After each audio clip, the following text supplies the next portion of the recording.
clarifying opinion. Thank you, Jean-Philippe. I just wanted, sorry, nice to see you everybody. Just wanted to comment on the very important stage. You've covered a lot of stage on the pre-purchase, the acquisition process. I think the pre-purchase inspection, sea trial, that's a very important stage of any person wanting to acquire a boat. And I wanted to put forward the fact that the seller, the broker seller, can't really recommend or can't be involved in the pre-purchase inspection because that would be probably a conflict of interest. So the finding of a good surveyor or pre-purchase inspector to do the sea trial and the survey is extremely important in my opinion, and that's a very, very important stage of the acquisition process because sometimes, I don't know, Richard, how many sales didn't go through because of a bad pre-purchase inspection or things that turned out from the inspection on the sea trial. It does happen, and I think it's very important in anyone who wants to buy a boat. Absolutely, and I think we do have a number of transactions that do not go through as a result of survey, and that's what the survey's there for. Under the MEBA agreement, which is the one that I know the best and probably use in most of these situations, is also the client has the opportunity for a owner-client buyer sea trial. So they can turn around and reject that yacht at that point on any reason. If they I don't like the sound of it, I don't like the way it performs on the water, and then you move to the actual survey. So the buyer does have the opportunity to reject at various points. And I think it is a well-balanced contract that is designed to protect both buyer and seller. But you're absolutely right, and actually you need to get an independent marine surveyor. As brokers, we shouldn't recommend, I see it's conflict of interest. You can go out there are various places where you can find the professional marine surveyors that are available, and always use a certified professional surveyor, 100%. Can I just add something quickly there, because it's relevant to insurance. In a lot of cases, once you've done all that and you're happy or unhappy or doing whatever accommodations have been requested and it fits into, you're still continuing to purchase that vessel. I mean, there can be things that go wrong. Doesn't mean the sale is botched. The insurance will probably request a pre-purchase valuation survey, and will want to know whether there are any sort of onerous issues there. So that's something which the owner has to bear in mind as well, because there is an insurance importance there. Okay. Another question? Yeah, sure. I have two questions. One is regarding finance. So I had a lot of situations where they require that, for example, if I bank with my bank, that I withdraw all of my money from my bank and put it in your bank. And there is not a lot of financing options in my experience. And what percentage of the value of the asset, or when does it start, like into what benchmark do you start financing and up to what amount? That is one question. And my second question is to insurance. So I have friends that are Russians that own yachts, and they are not sanctioned, they are not on the blacklist, but they were calling me desperately because they said that their insurance doesn't cover them anymore just because they're Russian, and they were kicked out of their marinas. So what's happening with all of these yachts that are uninsured and can't be insured? And why is that, and is there a solution? Shall I start? Okay, financing. So, to your first question, movement of assets around being part of a broader relationship. I think there's two key ways of financing, particularly larger yachts. There's two key buckets of lenders, I would suggest. One is the private bank lender community, which you're absolutely right.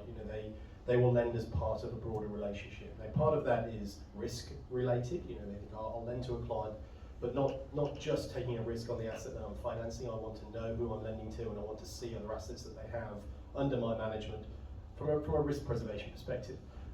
The other is one of it's capital regulation related. So when the banks are allocated, a bank has to allocate regulatory capital for every dollar or euro that it lends, and the more risky a transaction, the more capital it has to set aside for every dollar or euro it lends. And so it's returns on capital that it presents to shareholders dilute accordingly.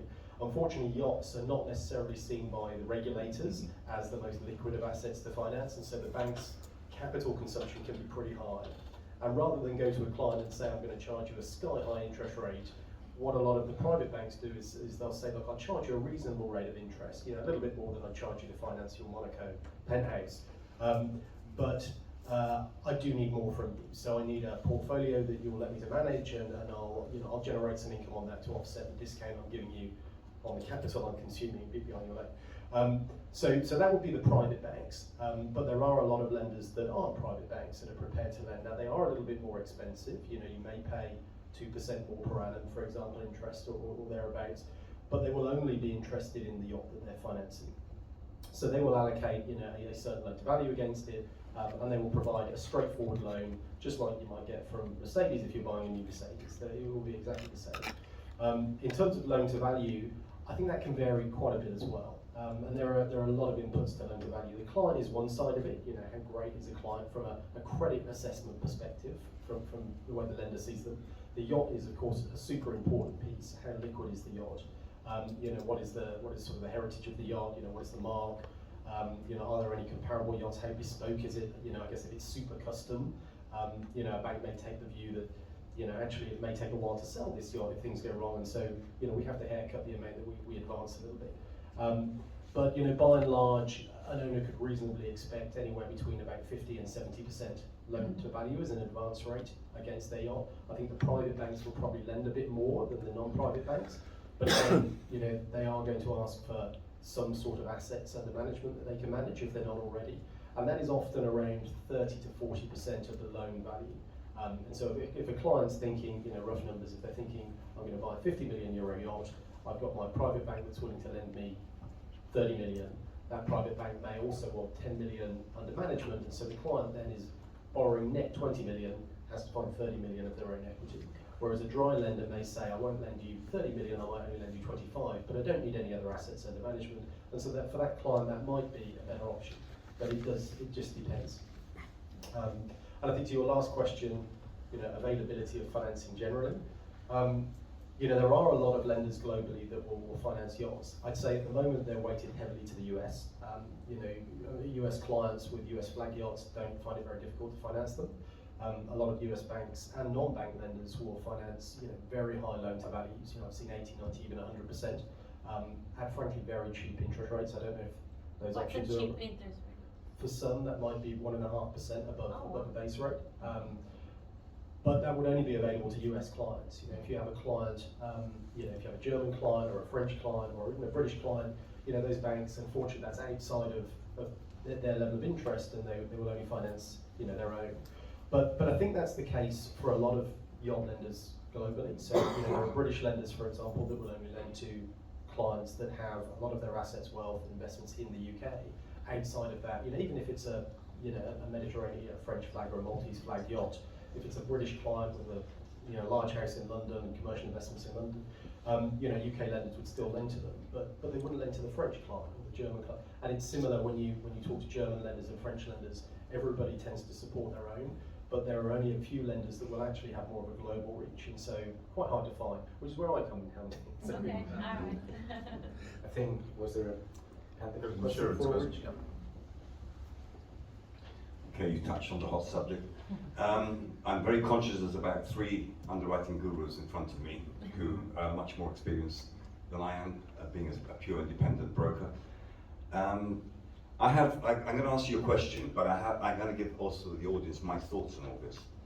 When the whole thing blew up, I think, and this also comes, by the way, shared by another underwriting guru we all know, Mike Taylor Swift. When the whole thing blew up, it is fair to say that those Russian owners, through their structures, who are on the sanctions list in a serious way, the oligarchs, etc., and who are still profiting from Russian income, should be banned from being insured by, the world or whatever outside Russia. What I find quite incredible, and it's caused a lot of damage in the industry, is that it was discriminatory, completely and utterly discriminatory when it happened. So you have I think it was mentioned yesterday in the PGL thing, Russians who've been living in London with UK passports, children born in London, etc. But on the passport it says born in Russia 60 years ago, 50 years ago, you will not be insured. I find that quite incredible. So what happened after that, as we all know, boats in yards, people laid off, works unfinished, a huge amount of collateral damage, which in large part could have been avoided. That's my point of view. It's a free world, I can speak what I feel. But the rest of it is very unfortunate, it's true. It's hurting more.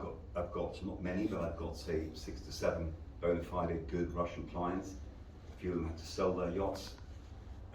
Very few of my lot have scuppered off to Turkey, with all due respect to any Turkish presence here. But primarily they've had to sell, and some of them are buying. I have there's been a very well-known yacht that's been auctioned through Gibraltar, which has been sold to a Turkish, I believe, a Turkish company that won the tender, but there is suspicion who is behind the actual purchase of that yacht. So it's very sad, but in answer to your question, and more pertinent to your question, I have actually seen, and I have actually renewed a couple of clients who do not earn in Russia, have not had any connection with Russia. They've actually converted some time ago their original nationality to new nationalities, and there's been a slight, maybe Paul might disapprove of me, but there's been a slight softening of those who were born 30 years ago and who earned their income outside Russia and live in other countries. Yeah, for the income's cruise, the key. sorry? Income's the key. Income's the key. So for the crews and for captains, etc., to be honest, the bona fide good people, not all Russians are criminals or whatever, or war aggressors or whatever. So there are lots of good people out there, and the majority are, I'd like to think. So it's tough. What can I say? But there is some relaxation for those categories. Thank you, Richard. Just Jeff. Perhaps if I could comment a little bit on what Richard said from the underwriting side of it. I think the problem we have as insurers is that sanctions, quite frankly, is uncharted territory. Nobody knows what's going to go on, and particularly with the US government under OFAC, nobody knows where they're going to go or what they're going to do. So yeah, the prime example is probably Dilbar, famous yacht, the owner, the ownership structure. We knew a bit about that, we used to insure it, but and it's not me, it's this person, it's so and so and so and so. The US said this is total rubbish, and they just named the boat. And as soon as the boat's named on sanctions, the boat's not going anywhere. They just named the boat, and that's it. And so they avoided that argument. There are a number of cases going backwards and forwards to court at the moment around different things. There's one down here in France that's about to go to court, I believe. But I think the problem we have, and I don't disagree with your comment that it is hard, but we have been instructed by all of our carriers, our insurers, that anything with a Russian touch point, so the example being, someone who's lived in Cyprus for 20 years, got a Cyprus passport, born in Russia, we cannot insure. Because the downside for the insurers on the terms of the financial penalties is about 10% of their turnover. So the company that leads my facility is part of AIG, 100 billion a year. There's no way on earth they're going to run the risk of a $10 billion fine for $250,000 premium on a yacht. It isn't going to happen. And I think the other side of that as well is certainly from the advice we're getting in London, anyway from the lawyers in London, is that it's pretty easy to get put on the sanctions list. It's bloody difficult to get off it, and the average time at the moment is about 10 years, is what they're saying. So unless there is some fundamental change, and a lot of it is driven politically, so we've got to bear in mind, it is political, but a lot of those big, very, very large yachts are likely to be out of the market for an extended period of time.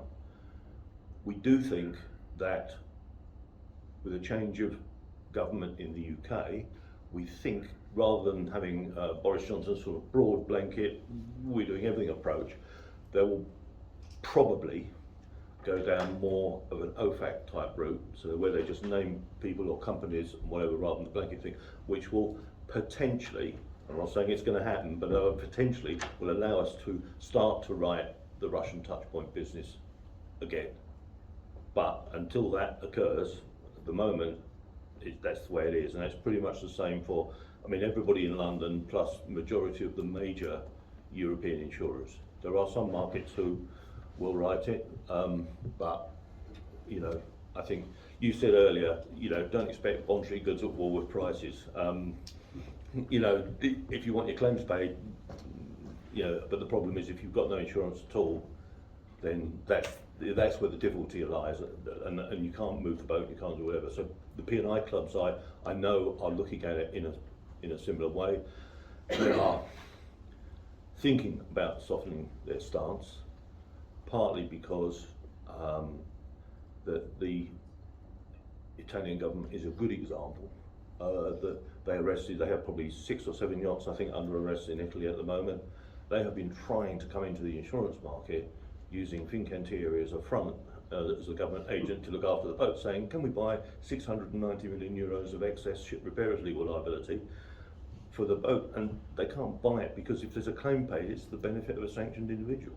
So, you know, it's not, you know, it just isn't going to happen, and it's becoming very, very difficult. And all insurers are just being ultra cautious, unfortunately. And Thank you, Bob. I sorry, think we're yeah, running sorry, out of yeah, time. no, apologies, but it's a long subject. I just want Yeah. to, just to wrap up, my final thought is that behind the purchase of a super yacht, which is a very attractive luxury asset, there is significant complexity. There are several professionals that need to be involved in the procedure. Maybe a reflection, that was something that I wanted to ask to our panelists, but we run out of time, is that maybe there is not sufficient coordination sometimes between the different professionals involved. And that was basically it. I just want to do a last comment. Before, in the previous panel, it was mentioned that there is sometimes a lack of strength of the industry, that it's necessary to join efforts to change things. On my side, I come from the tax world. Just want to share with the room that recently we have created a VAT think tank group discussion, where we have put together tax experts from, at this time, 25 jurisdictions, and at the moment we are 50 members. But we encourage anyone in the room that is interested to participate just to get in touch, because we are trying to change things and to clarify how regulations are implemented. That's it. Thank you very much for your time, your attention, and I hope you enjoyed the panel discussion.